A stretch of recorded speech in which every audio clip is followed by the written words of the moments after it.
பாலாவுக்கு எதுங்க இவ்வளோ பணம்? இவர் பின்னாடி யார் இருக்கா? சர்வதேச அமைப்பா? இல்லை யாருக்கா பினாமியா?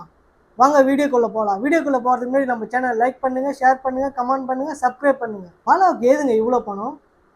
இவர் பின்னாடி யார் இருக்கா? எதுவும் தெரியலல்ல? வாங்க வீடியோக்குள்ளே போகலாம். அஜித்தால் பண்ண முடியாது எப்படிங்க பாலாவால் பண்ண முடியுது? விஜயால் பண்ண முடியல, பாலா எப்படிங்க பண்ணுறாரு? எங்கேருந்துங்க அவர் காசு வருது? ஏன் ரஜினியால் கூட பண்ண முடியல, கமலஹாசனாலும் எதுவும் பண்ண முடியல, ஆனால் பாலா மட்டும் எங்கேருந்துங்க பண்ணுறாரு? இவர் பின்னாடி யார் இருக்கா? அவரை கேட்டால் நான் ஷோஸ் பண்ணுறேன், ஆங்கரிங் பண்ணுறேன், விஜய் டிவியில் நடிக்கிறேன், படம் எடுக்கிறேன்னு சொல்கிறாரு. அதில் எவ்வளோங்க வரும்? ஒரு மாஸ் ஹீரோ கூட பண்ண முடியாத லட்சக்கணக்கில் இவர் எப்படிங்க பண்ணுறாரு? இவருக்கு எங்கேருந்துங்க காசு வருது?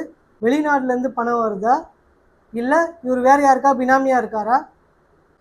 ஒருவேளை இவர் எதிர்காலத்தில் அரசியல் வரத்துக்கு இப்போவே ஸ்கெட்சு போடுறாரா? நான் எதாச்சியாக வந்து உங்களை பார்த்தேன்னு சொல்கிறாரு, உதவி பண்ண வந்தேன்றாரு. அந்த இடத்துக்குலாம் எப்படிங்க கேமரா வந்தது? இதெல்லாம் செட்டப்பா? நீங்களே தானே உருவாக்கியிருக்கீங்க இது எல்லாத்தையும். வேற லெவல். உண்மையே சொல்லு, யாரோட பினாமி நீ? இல்லை சர்வதேச கைக்கூலியா?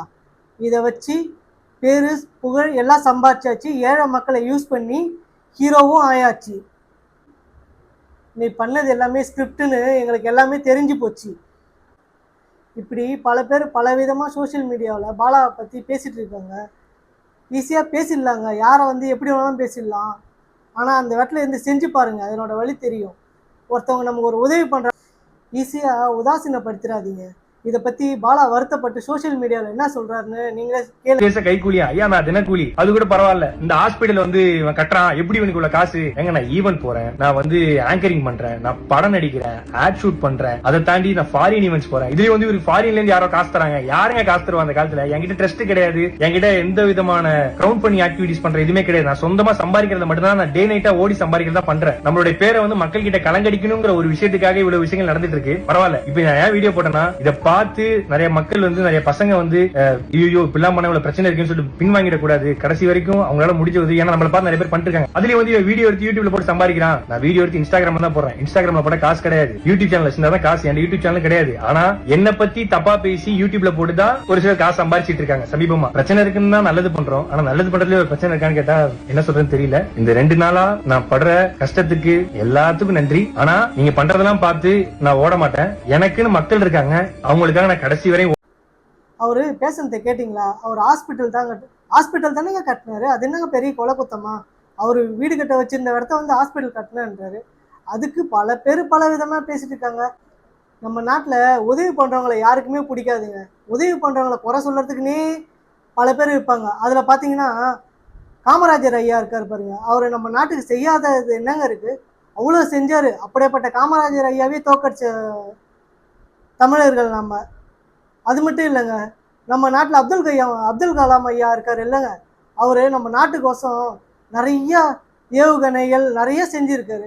அவரையே ஒரு தடவைக்கு மேலே 2வது குடியரசுத் தலைவராக உட்கார விடலைங்க.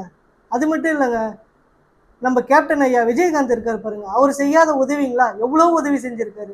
அவர் இருக்கும் போதெல்லாம் அவரை மீம்ஸ் போட்டு அவரை காமெடி ஆக்கி இப்படியே அவரை சாவடிச்சிட்டோங்க. அவர் செத்துட்ட பிறகு ஐயோ அவர் அப்படி அவர் இப்படி, அவர் செத்துட்ட பிறகு பேசி எந்த புண்ணியமும் கிடையாதுங்க. இருக்கும்போது தயவு செய்து யாரையும் குறை சொல்லாதீங்க. அந்த மாதிரி தாங்க. அவ்வளோ பெரிய ஆள்லாம் பாலா கிடையாது. ஆனால் ஒரு சின்னதாக மக்களுக்கோசம் ஏதாவது சின்ன சின்ன உதவி செஞ்சுட்டு இருக்காரு பாருங்க.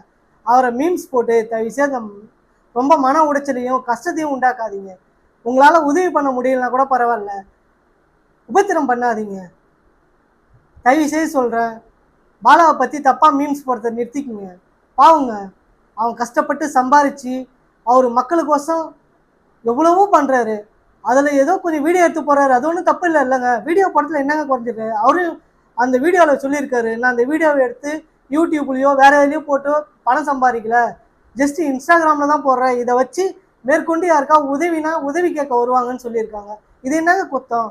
இதை பெரிய மீம்ஸ் போட்டு ஒரு ஒரு ஒரு 4 நாளாக பார்த்தீங்கன்னா சோஷியல் மீடியா திறந்தால் பாலாவுக்கு அங்கேருந்து பணம் வருதா, பாலாவுக்கு இங்கேருந்து பணம் வருதா, பாலா இன்டர்நேஷ்னல் கைக்கூலியா, அப்படி தாங்க போயிட்டுருக்கு. இல்லைங்க, உதவி பண்ணுறவங்க தயவு செய்து கெடுக்காதீங்க. ஒரு ஏழை பையன் உழைச்சி முன்னுக்கு வந்துடக்கூடாது இல்லை உங்களுக்கு?